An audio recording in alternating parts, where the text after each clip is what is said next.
All of the wonderful things that took place today. We've had a very successful day thus far, and important discussions as we work to end the killing and stop the war in Ukraine. We're all working for the same goal, very simple goal. We want to stop the killing, get this settled.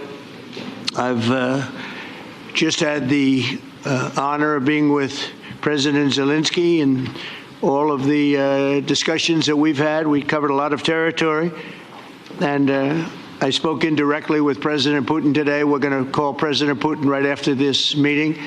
I'm sure we're going to have a solid meeting, good meeting, maybe a great meeting, and we're going to try and work out a trilat after that and see if we can get it finished, put this to sleep, because this is not since the Second World War has there been anything like this. So I'm honored to welcome NATO Secretary General Mark Rutte, who's a great gentleman, great political leader in Europe generally, but now he's the NATO Secretary General, and you're doing a fantastic job. Thank you very much, Mark. Prime Minister Starmer of the United Kingdom, our friend and my friend, and doing really well, and people like him a lot.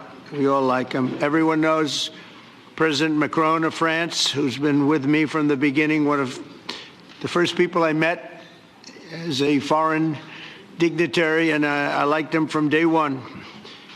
And I like him even more now. That's pretty good. That's unusual. That's a pretty unusual thing. Prime Minister Meloni of Italy, who's a really a great leader and an inspiration over there. She's served now, even though she's a very young person, she's served there for a long period of time relative to others. They don't last very long. You've lasted a long time. You're going to be there a long time. Chancellor Merz of Germany, who is a very strong person and a very strong leader and very highly respected in Germany. And he's my friend, and it's an honor to have him as my friend. Thank you very much. Very good. You look great with your tan. Where did you get that tan? I want to get a tan like that. That's true. President Stubb of Finland, and he's somebody that, where are we here? Where? I'm right here. Oh. You look better than I've ever seen you look. But you've done a great job, and we wanted to have you here because you're somebody that we all respect. And you've had a lot to do with the success, I think, and the potential success. And thank you very much for being here. We appreciate it. And the President of the European Commission, Ursula von der Leyen, who is somebody that we just made a big deal with all of those countries. I don't know. I think you might be more powerful than all these guys at this table. I don't know. But we had a great negotiation, and you're respected all over the world. So I want to thank you very much for being here. It's a great honor to have you. The Alaska summit reinforced my belief that while difficult, peace is within reach, and I believe that in a very significant step, President Putin agreed that Russia would accept security guarantees for Ukraine, and this is one of the key points that we need to consider, and we're going to be considering that at the table also, like who will do what, essentially. I'm optimistic that collectively we can reach an agreement that would deter any future aggression against Ukraine, and I actually think there won't be. I think that's even overrated, largely overrated, but we're going to find out. And I think that the European nations are going to take a lot of the burden. We're going to help them, and we're going to make it very secure. We also need to discuss the possible exchanges of territory, taking into consideration the current line of contact. That means the war zone, the war lines that are pretty obvious, very sad, actually, to look at them. And negotiating positions. President Putin, also, you have President of Ukraine, who is, you just met a little while ago, and we're going to try and get a three-party meeting, maybe as soon as we can. And I have a feeling you and President Putin are going to work something out. Ultimately, this is a decision that can only be made by President Zelenskyy and by the people of Ukraine working also together in agreement with President Putin. And I just think that's very good things are going to come of it. So I hope we have a good meeting. And if we can have a good meeting, I'll set up a meeting with President Putin. And if you'd like, I'll go to that meeting. And Not that I want to do that, but I will do that because we want to save a lot of people from dying. A lot of people are dying, and we got to save them. Got to save it. 5,000, 6,000, 7,000 people sometimes a week. All of us would obviously prefer an immediate ceasefire while we work on a lasting peace, and maybe something like that could happen. As of this moment, it's not happening, but President Zelenskyy and President Putin can talk a little bit more about that. You know, in the 6 or so wars that we stopped, we haven't had a ceasefire. And so I don't know that it's necessary. You can do it through the war, but it would be, I like the ceasefire from another standpoint. You immediately stop the killing. But I believe a peace agreement at the end of all of this is something that's very attainable, and it can be done in the near future. With all of the wars that I got involved in, we only have this one left. Of course, as I walk out the door, there'll probably be a new one starting, and I'll get that stopped too. But I thought this was going to be one of the easier ones. It's actually one of the most difficult. They're very complex. The next step would be for a trilateral meeting, and that will be worked out. And I just look forward to working and having a great result. We're going to spend a lot of time today talking about, and we're really honored you guys came over. I mean, these are the heads of major countries and respected all over Europe. And they speak for, largely, I think I should say, but pretty much for the other countries of Europe. And we will come to a resolution today, I think, on almost everything, including probably the security. And that's pretty much the story. I'd like to say, Mr. President, would you like to say something? You have the media. If you want, you could come over and you could stand, you could use mine, or you could just turn around, whichever you feel comfortable with. Thank you so much. I can speak without microphone. Thank you so much. I think that we had very good conversation with President Trump. Very good. And it really was the best one, or sorry, maybe the best one will be in the future. But it was really good.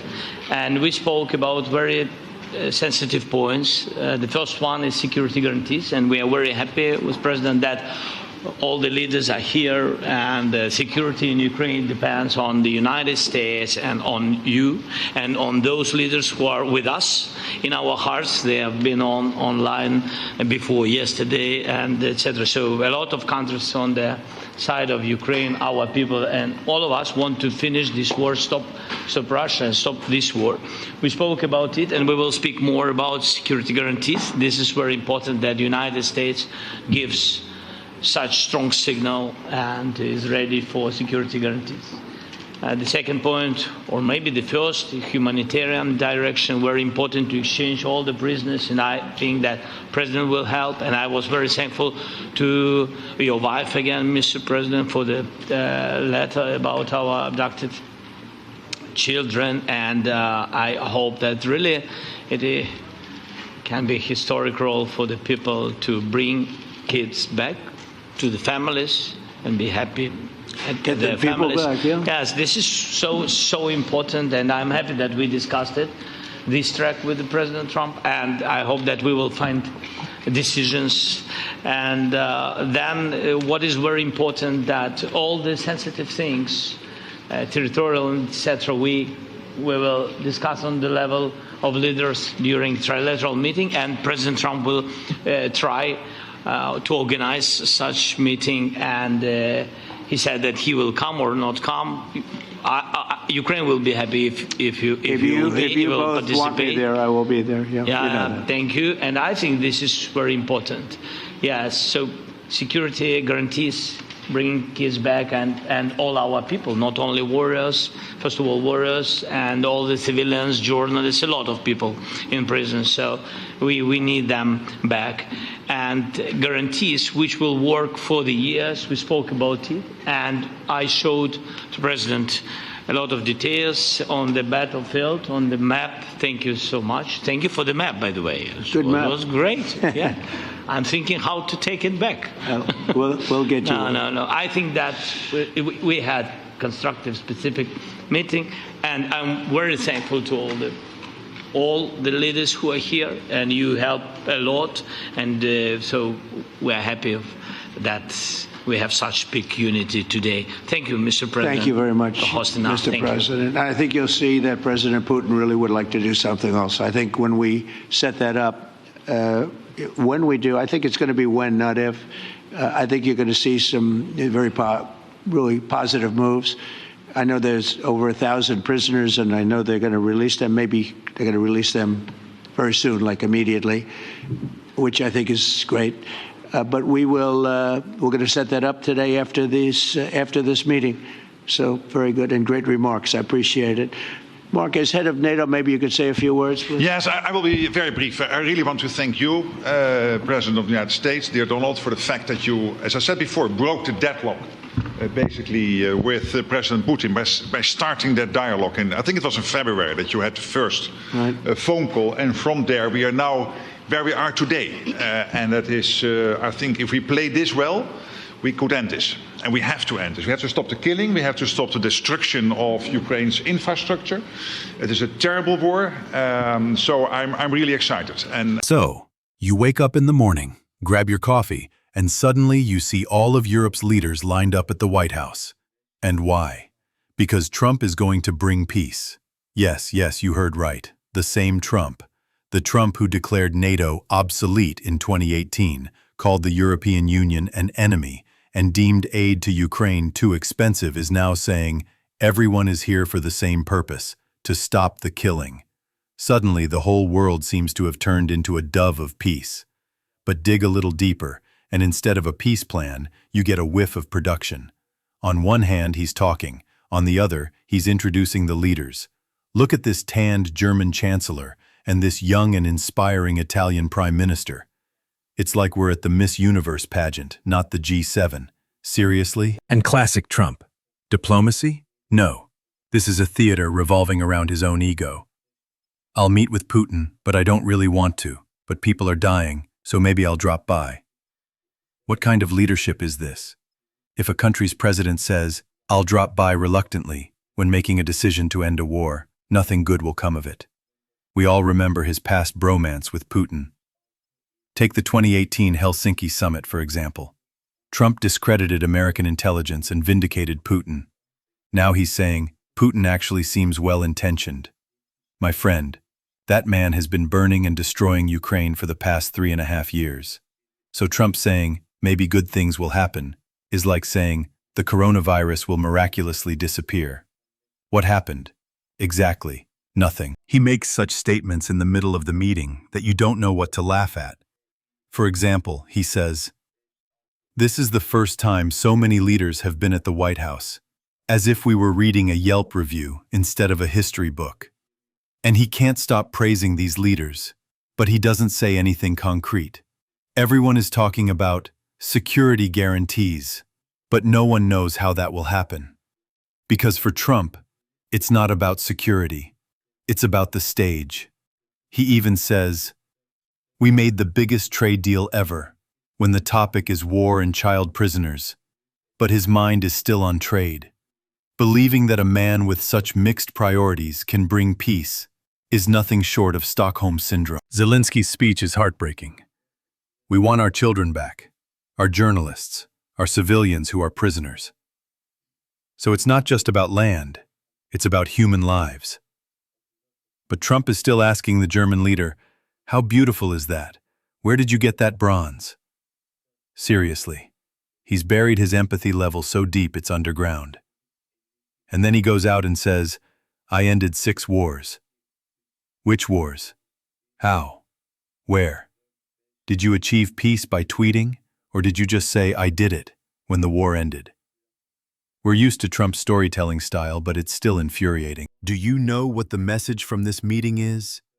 Real peace won't come from this man. Because for Trump, peace isn't a goal, it's a stage effect. Now tears, then applause, then the camera on me. While Zelenskyy, European leaders, and even the NATO Secretary General speak seriously, Trump is playing to himself as usual. The problem is that real people are paying the price for this scene. The Ukrainian people are paying. So, this meeting should be noted not as historic, but as tragicomic. Because real peace requires honesty. and honesty is the most censored word in Trump's vocabulary.